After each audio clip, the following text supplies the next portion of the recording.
Hey guys, कैसे हो आप लोग। आई होप सो आप लोग अच्छे होंगे। तो हम लोग पढ़ रहे हैं सामान्य हिंदी, और ये जो सामान्य हिंदी की बुक है, ये कौन सी बुक है? आदित्य पब्लिकेशन की बुक है। ठीक है।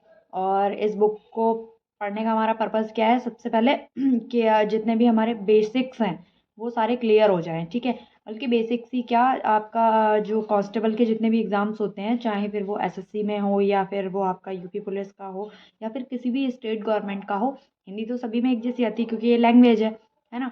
तो इसी पर्पज़ से मैं ये पूरी कंप्लीट बुक पढ़ा रही हूँ, जिससे कि जितने भी आपके कांस्टेबल लेवल के एग्ज़ाम्स हैं या फिर टीजीटी पीजीटी की भी जो लोग प्रिपरेशन कर रहे हैं, तो जो ग्रामर की प्रिपरेशन कर रहे हैं या फिर इसमें लिटरेचर भी दिया हुआ है आगे।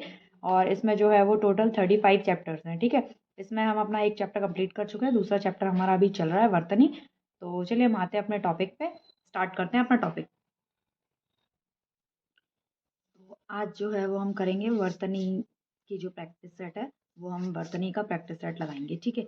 इसमें भी काफ़ी सारे क्वेश्चंस हैं, तो हम पूरा प्रैक्टिस सेट सॉल्व करेंगे। ओके। निम्नलिखित वाक्य में मोटे छपे शब्द की शुद्ध वर्तनी कौन सी है? निम्नलिखित में मोटे छपे शब्द की शुद्ध वर्तनी कौन सी है? अत्याधिक। अत्याधिक व्यस्तता से जीवन में नीरसता आ जाती है। अत्यधिक व्यस्तता से जीवन में नीरसता आ जाती है। तो अत्यधिक नहीं होता है, क्या होता है? अत्यधिक होता है। तो option number A is correct. ठीक है। और बाकी दो तीनों ऑप्शंस में जो अत्यधिक लिखा हुआ है वो तीनों में गलत लिखा हुआ है। ओके।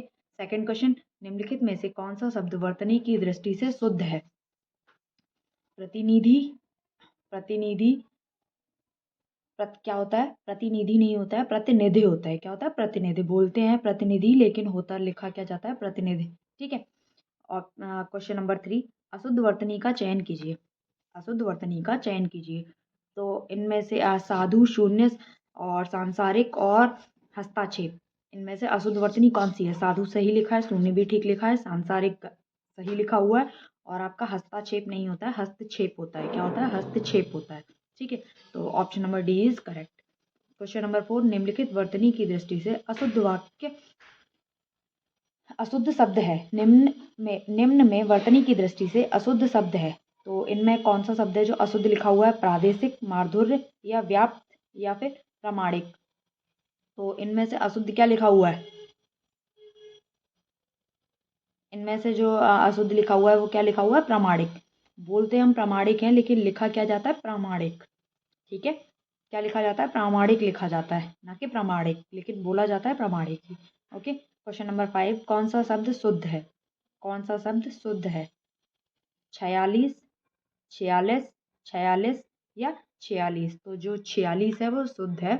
तो ऑप्शन नंबर ए सही है। क्वेश्चन नंबर 6 पे आते हैं, निम्नलिखित वर्तनी की दृष्टि से शुद्ध शब्द है। वर्तनी की दृष्टि से शुद्ध शब्द कौन सा है? पूज्य, परीक्षण, प्राण या परीक्षा। तो जो परीक्षा है, option number D is correct answer. ठीक है। प्रधानमंत्री ने भाषण की श्रुतलिपि उसने उसी समय ले ली। प्रधानमंत्री के भाषण की श्रुतलिपि उसने उसी समय ले ली। तो जो इसमें श्रुतलिपि लिखा हुआ है, ये श्रुतलिपि नहीं होता है, बल्कि ये श्रुतलिपि होता है। क्या होता है? श्रुतलिपि, है ना, जिसे हम श्रुतलिपि बोलते हैं, लेकिन ये श्रुतलिपि लिखा जाता है। तो option number D is correct. शुद्ध वर्तनी है। क्वेश्चन नंबर 8 पे आ जाते हैं हम। इनमें से कौन सी वर्तनी है जो शुद्ध लिखी हुई है? तो इसमें जो ऑप्शन नंबर डी पे लिखा हुआ है, ऊपर लिखित, ऊपर लिखित, ये है जो ये शुद्ध वर्तनी है। ठीक है। बाकी के इसमें जितने भी ऑप्शंस हैं वो गलत लिखे हुए हैं। अब हम आ जाते हैं क्वेश्चन नंबर 9 पे। तो क्वेश्चन नंबर 9 में भी हमें यही बताना है, क्या शुद्ध वर्तनी वाला शब्द है? शुद्ध वर्तनी वाला शब्द कौन सा है? परीक्षा गलत लिखा हुआ है, मुमूर्षु ये भी गलत लिखा हुआ है, और परीक्षा कोई शब्द नहीं है। ठीक है। तो ऑप्शन नंबर बी जो है ना, मुमूर्षु, मुमूर्षु, ये सही है। एक माँ पे बड़े ऊ की मात्रा आई है और शाह पे जो है वो छोटे ऊ की मात्रा आई है। तो मुमूर्षु जो है वो बिल्कुल सही लिखा हुआ है। ठीक है। Option number B is correct. अब आते हैं क्वेश्चन नंबर 10 पे। भग्गू सेठ तो बहुत ही भग्गू सेठ तो बहुत ही दुष्चरित व्यक्ति है। भग्गू सेठ तो बहुत ही दुष्चरित व्यक्ति है, नहीं होता है, दुष्चरित व्यक्ति होता है, छोटे ऊ की मात्रा आती है।